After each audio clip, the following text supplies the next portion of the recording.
Hi, everybody. Hi. I'm Reverend Catie Darrah. And I'm Darrah Bryans, the ministerial intern. And we're the ministers serving First Parish in Needham, Unitarian Universalist. We want to welcome you back to our monthly couch conversations, where we discuss the theme of the month at First Parish. Every month we have a ministry theme that we weave into our worship services on Sundays, our small group ministry groups, our religious exploration opportunities for all ages, variety of things in the congregation, our Spotify playlist, variety of things. And then Darrah and I sit down to have a conversation about the topic. And this month, in June of 2023, is possibility and becoming. And so, what we've been thinking about, as Darrah just graduated from BU's School of Theology with her Master's of Divinity, which is one of the requirements for becoming a Unitarian Universalist minister, an ordained Unitarian Universalist minister. I thought, Darrah, you could share with us what your journey looks like. As it's been a while since I got ordained. My process is now out of date. What are they making you do now? They changed the process recently in response to criticisms that the requirements for ministry set up too many barriers for people, marginalized identities, people from marginalized identities, to becoming Unitarian Universalist ministers, and we wanted to increase our diversity in leadership. So one of the major things that they did was they reduced the number of hours that interns have to work for their internship. And you know what? I don't know exactly how many it is now, but I think it's 15 a week or 17 a week. Oh, really? Yeah. Darrah's definitely working 20 hours a week for us. I'm a 20-hour, but that's what we contracted for, so. Okay. Duly noted for 2024. Yeah. But then the other hoops that we need to jump through are, the career assessment, which is like a cross between a psychological evaluation and a personality test that determines your fitness and suitability for ministry, which is fine and a good thing to do, I guess. It's just very expensive. I think a lot of what I'm going to say is the barriers to becoming a minister are that it's very expensive, namely seminary, right? It's a 3-year program, and if you don't get scholarships, it's very costly. What else do we have to do? Career assessment. Oh, CPE, the clinical pastoral education. Yes. Which is chaplaincy training, and you did yours at the Brigham, is that right? No, I went all the way to Seattle. Went to Seattle. To Harborview Medical Center, the inspiration for Grey's Anatomy. Right. My recommendation to any of you watching who are thinking of becoming an ordained UU minister, don't do your chaplaincy training at a hospital that is the basis for a very dramatic medical show. That was a very intense trauma one hospital center kind of summer. And you did yours at Heber Senior Rehab? I wanted to do the opposite of that.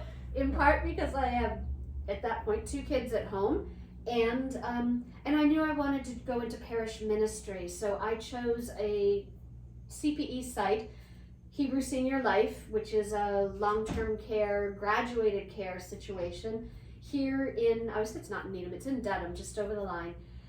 And it was not incredibly stressful because of the cases coming in. It was stressful because it was an older population. So the things that we were managing were, I was in their rehab facility, so people were coming in having had a fall, and that fall meant that their life was substantially changing. They were not going to be able to go back to living independently. They were facing their mortality in a way that they hadn't before. Children weren't always prepared to step in, so it was also managing that disappointment and heartache when children weren't doing everything they could to keep them in their home. In their minds. That would be speaking from their perspective. So, and we also had some younger folks who'd had traumatic brain injuries that were there getting rehabilitation before they went on to a more managed care long-term residential facility. But I didn't have, I didn't have to go into the emergency room where someone had been in some horrible accident, and provide them or their families with care. And both those kind of chaplaincy situations do come up in parish ministry. The emergencies where you're asked to go into the ICU and visit congregants who are in really rough shape quite suddenly, and also folks who have long-term care needs and changes, that the phases of their life are changes, the multi-generational family unit. I had very few patients who I actually worked with for the entire summer. The clinical pastoral education is either done intensively full-time in a summer or part-time over the course of educational year. There were very few patients of mine I had for the whole summer, whereas you may have had folks for many weeks at a time. Whereas I had lots of people who were there the whole time, or would be there for a month at a stretch, a month or more, which I'm an introvert, and I liked the idea of having the opportunity to build relationships with people, and unanticipated, I didn't just build relationships with the residents or patients, but also with their families, because they were well supported, most of them, by sons and daughters and spouses. So I loved that opportunity. It suited me and my introvert tendencies and my learning. It was an incredibly meaningful experience. Well, I realize one of the things we're talking about, becoming a union minister can be quite financially burdensome. Yes. Were you paid to be at Hebrews Union? No. You paid to go there. Yes, that is a problem with many $1,200 for clinical pastoral education programs, is that because you are learning something, you enroll. There's an enrollment fee, and you're just working for the experience. You're not just working for the program that I was in. We had days where we were in classes all day, and then the other days of the week we were actually visiting patients and acting as a chaplain. But you had to pay the educator, is what I figured that's what the fee went toward. Which makes sense, except when you're trying to do something full-time for a summer and you don't have another source of income. And I want to point out that the UUA does help with CPE cost, but it doesn't address that issue. You are busy for at least 40 hours in a week. It doesn't leave room for a job, so you can pay your rent and eat. And technically there is room, but we actually, as a religious group, don't believe in the kind of capitalist rat race of like, it's okay to work 60 hours in a week. Exactly. When you're especially when 40 of those hours is doing really intensive self-reflection and care providing for people who are in tough physical situations. And the 40 hours a week were the 40 hours at the site. Doesn't include the many hours every night of homework that we had. All right, so there's that piece, and then you've graduated from. I graduated the from STM. the School of Theology, STH. STH. I always get that mixed up. I don't know what an STM is. Someone can tell me later. STH. STH. Yeah. And now you're prepping for the big interview. The big interview. Yeah, and that's also a piece that has changed from when Reverend Catie went through. They've restructured what happens. It's always been an appointment. You go, you meet for an hour, you give a sermon, and then you answer questions. And they have a very thick packet of information about you. Yes, so by a couple months before your appointment date, you have to get the MFC, the Minister of Fellowship Committee, a huge packet where you answer all these questions on the 7 competency areas, and as well as some personal essays about what called you to ministry and sort of your theology kinds of questions. But you have to get all of that to them, as well as your evaluations from Reverend Catie, your supervisor, and from your CPE, committee, and your CPE supervisor. Exactly, and my intern committee. They all have to submit work for me on my behalf. Yeah, and then you answer questions, and MFC had the reputation before of there's an extensive reading list, and that questions would come up about some obscure figure or event in Unitarian or Universalist or UU history, and if you didn't know it, yikes, but it's it's less focused on that now. I think the recognition is you can look it up. There's the internet. You can always Google it. And they're asking more questions about that get to the heart of you as a minister and ministerial presence. Yes. And that was already shifting by the time I saw the Ministerial Fellowship Committee in fall of 2013. There was less of an emphasis on how well did you memorize these books or these facts, and more about if someone asked you a question, would you know where to look? Would you know what kind of books to refer them to if they're having this kind of question or this kind of pastoral issue? Because that's actually how ministry works. We're not little walking encyclopedias and don't need to be. Yes. And an interesting piece to me also is that the MFC, every competency area asks us to focus on marginalized identities, whether it's racism or anti-immigration sentiment or LGBTQ issues. We need to be conversant and knowledgeable about how our UU theology supports justice. So, and I actually realized, I don't think I've used this phrase in, 1,000 years, but walking encyclopedia, there's a little bit of ableism there too. Yes. I'll have to look up on the internet. What do we say now about? A Rolodex? I don't know, That's cute. That's also. The Rolodex in our brains. Also an anachronism though. Yes. Nobody also. even knows who they are. What they are. True. I was thinking at first that you're like encyclopedia. Who even reads an encyclopedia anymore? No one. We all read Wikipedia. Thank you, Wikipedia, for existing and for everyone who contributes to it.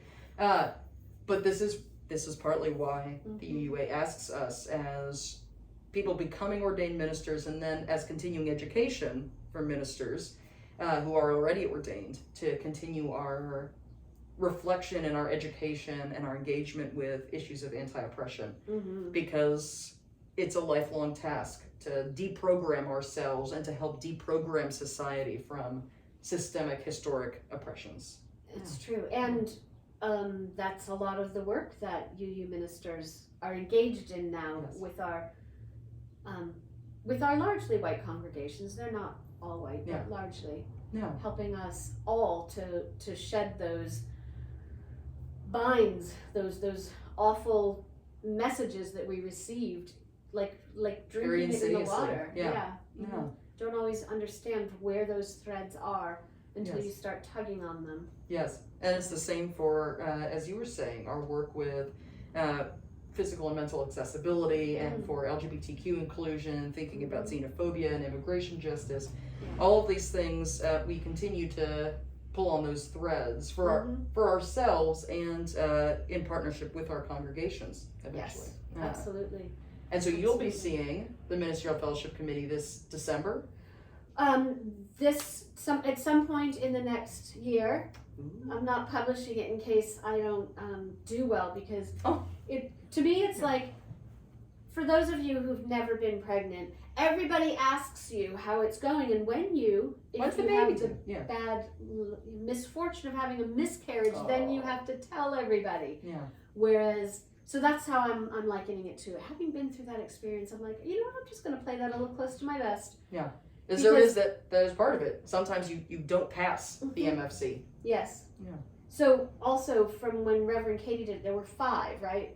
5 categories. 1 was go forth and be a minister, and 5 was you are not suited to be a minister. And in between were various stages of you need a little bit more work. And now there's 3. So 1, go forward, 2, need work, 3 is sorry, ministry is not. We shan't be seeing you again. Yes, you are not suited for this. Yeah. And there is they've added some things like the Ministerial Formation Network, which is much more peer support and mentorship. That didn't exist when I was going through Didn't realize that. Didn't exist then. Alas. It would have been lovely. So they've added that, but they've taken away sort of a checkpoint, which I understand because there are pros and cons to it, but the Regional Subcommittee on Candidacy, the RSCC, I remember I got very helpful feedback at my RSCC interview, which was partway through my seminary career, about what I needed to focus on. before I saw the MFC. Yeah. And now that they don't have that, I do hear stories of folks who go before the Ministerial Fellowship Committee, and the MFC gives them feedback that they'd say, like, well, I didn't know that I needed to work on that. Like, I thought I had checked all the boxes, and now you're telling me, oh, it turns out you needed to do something else. Yeah. The RSCC was helpful in that way, that they would give you that checkpoint of, it was very similar to the MFC interview. It's like, all these people were there. I don't think we didn't do a sermon, but they would ask questions, we'd have a conversation, they got a packet of information, and then they would give you feedback about what they thought. That would be really helpful. It would be helpful, but also it was very stressful. Because it was another checkpoint where you could get feedback or be told, maybe you're not suited for this, and there you are, halfway through seminary with a bunch of debt. Yeah. I do have a mentor through the Ministerial Fellowship Formation Network. I hate acronyms, but you love them. We though. love That's them. True. And what she was saying is that maybe they phased that out in part because of cost, because you had to actually go. That's regional. true. You had to go in person. Yeah. And so people had to travel and pay for travel and hotel stays. Yes. And on top of that, all the stress. Now everything is on Zoom. Yeah. So which again has pros and cons. Which has pros and cons. Yeah. What would be really nice is if they would, if there were funding available from the wider UU community, that ministerial candidates could have their expenses paid for. That would to be go ideal. to things like the MFC. Yeah. Because it is tough. It's tough preaching on Zoom.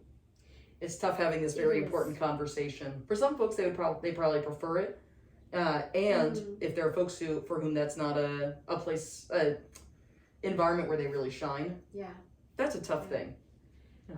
It is tough. It's hard to feel like you're connecting to other human beings on a Zoom screen. Yeah. Or at least that's how we feel. But again, there's what I find fascinating in this hybrid era is that you really find folks, the folks access and have comfort accessing various things in different ways. Yes. That their preference is very different. Yeah. That's why I'm very passionate about maintaining hybrid access in this waning COVID era. It's also an accessibility issue.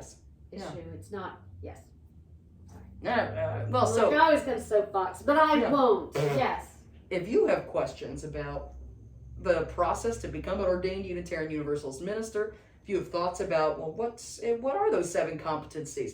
Like, if you want to talk to Darrah or I about it, out of curiosity or because you think, what if I could become an ordained UU minister? You can feel free to message us. Our emails are listed on the church's website, uuneedham.org. And you can also comment wherever you're seeing this, on YouTube or on Facebook, with those kind of questions or comments you have about the ministerial formation process. We would love to hear from you, and we would love to see you on Sunday mornings, either on site or online. And because we're recording this in June, we can tell you we do have summer services here that are lay-led or with guest ministers, and when they're on site, the on-site participants can meet in our parish hall, which is air conditioned, and they'll still be streaming on Zoom on YouTube, which is great. Yeah. So we hope we'll see you around, and that we hear from you soon.